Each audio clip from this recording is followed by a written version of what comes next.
لیکن مذاکرات کے لیے آپ نے جو کمیٹی بنائی ہے اس کے اندر اویس لغاری صاحب کا نام ہے. M I correct? جی بالکل. اویس لغاری صاحب ملک میں نہیں ہیں. جماعت اسلامی کا موقف یہ ہے کہ اگر آپ اتنے سیریس ہوتے بات کرنے کے لیے تو آپ لوگ کسی ایسے شخص کو نہ ڈالتے جو کہ بیرون ملک ہے. مذاکرات اگر آپ نے امیڈیٹلی سٹارٹ کرنے ہوتے. لیکن ان کو یہ پتا ہونا چاہیے کہ اویس لغاری کس مشن سے باہر گئے ہیں. وہ اسی مشن سے باہر گئے ہیں جس کے لیے یہ دھرنا کر رہے ہیں. وہ ری نیگوشیٹ کرنے گئے ہیں چائنیز کیپیسٹی پیمنٹس کو, چائنیز ڈیٹ کو جو آئی پی پیز کے اوپر کھڑا ہے. اور ہماری تو پہلی کاوش ہے, دیکھیں جو ان کی ساری لسٹ ہے کہ 200 سے 500 یونٹ تک کا ریٹ آدھا کر دیا جائے. میں کہتا ہوں آدھے سے بھی کم کر دیا جائے. اس کے لیے 1000 ارب روپیہ چاہیے. کہاں سے آئے گا؟ اچھا یہ پوائنٹ میں لے کر جاتی ہوں. میں یہ پوائنٹ ذرا لیاقت بلوچ صاحب کی طرف بھی لے کر جاتی ہوں. لیاقت بلوچ صاحب, حکومت کا موقف ہے کہ آپ جو کہہ رہے ہیں وہ ٹھیک کہہ رہے ہیں.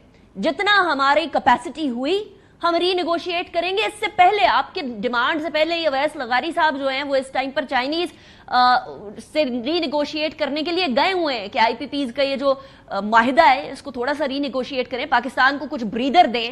تو وہ کہہ رہے ہیں ہم تو پہلے ہی اس مہم کے اوپر لگے ہوئے ہیں.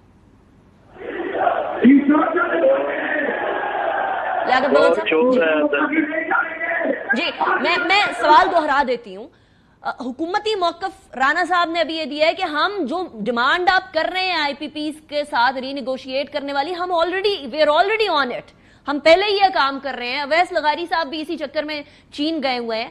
تو ہم تو آپ کی ڈیمانڈ کے ساتھ بالکل اتفاق کرتے ہیں اور ہم پہلے ہی کوشش کر رہے ہیں. تو یعنی حکومت اور آپ ایک ہی پیج پر پھر اس معاملے کے اوپر ہیں, جو ہو سکا وہ کرے گی حکومت, وہ کہہ رہے ہیں.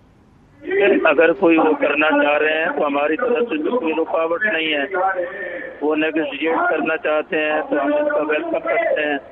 لیکن جب عوام کا مطالبہ پوری شدت میں کھڑا ہوا ہے تو یہی طاقت بننا چاہیے. اور یہ جو ناروا اور ناجائز معاہدے تھے جو اب ناقابل برداشت ہو گئے ہیں, ان سے جان چھڑانے کا اور ان کو ایک دائرے میں لانے کا اور قابل قبول بنانے کے اقدامات ہونے چاہیے. اور ہمارا مطالبہ بھی یہی ہے کہ آئی پی پیز کے ان معاہدوں کو ریویو کرنا چاہیے اور یہ جو ناجائز چیزیں اب اس کا خاتمہ ہونا چاہیے.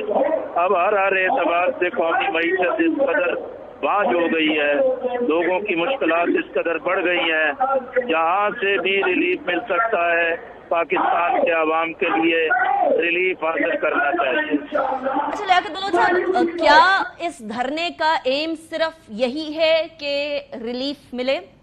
بیکاز ایجنڈا تو یہی ہے فی الحال, لیکن کیا ایم یہ بھی ہے کہ حکومت کو متزلزل کیا جائے کیونکہ اس حکومت سے معیشت نہیں سنبھل رہی بقول بہت ساری جماعتوں کے؟ دیکھیں ہمارا بالکل ایک ڈکلیئرڈ موقف ہے کہ ہم یہ پاور پالیٹکس کے لیے نہیں کر رہے. یہ ہمارا کوئی پارٹی ایجنڈا نہیں ہے. ہم کسی کو بھی ٹاپ اور ڈاؤن نہیں کرنا چاہتے, ہم کسی کے بھی سہولت کار نہیں بننا چاہتے. ہم پاکستان کے عوام کے ترجمان ہیں, پاکستان کے عوام کو ریلیف دلانا چاہتے ہیں, پاکستان کے عوام کی مشکلات کو کم کرنا چاہتے ہیں. اب یہ سیاست, پارلیمنٹ اور یہ چیزیں پیچھے رہ گئی ہیں. اب لوگوں میں تو ایک ذہنی تناؤ شدت اختیار کر رہا ہے اور ایک کشمکش ہے جو کہ ہر گلی اور محلے پر پیدا ہو رہی ہے. آپ نے دیکھا ہے کہ جگہ جگہ جب لوگ نکلتے ہیں تو لوگ قانون کو ہاتھ میں لیتے ہیں. ہم سمجھتے ہیں کہ جماعت اسلامی منظم جماعت ہے, یہی قوم کی رہنمائی کرے گی, احتجاج بھی منظم رہے گا اور پاکستان کی طاقت بھی بنے گا. اچھا لیاقت بلوچ صاحب, اگر آپ کی آواز لیاقت باغ سے حکومت تک نہیں پہنچتی, for example hypothetically, then what?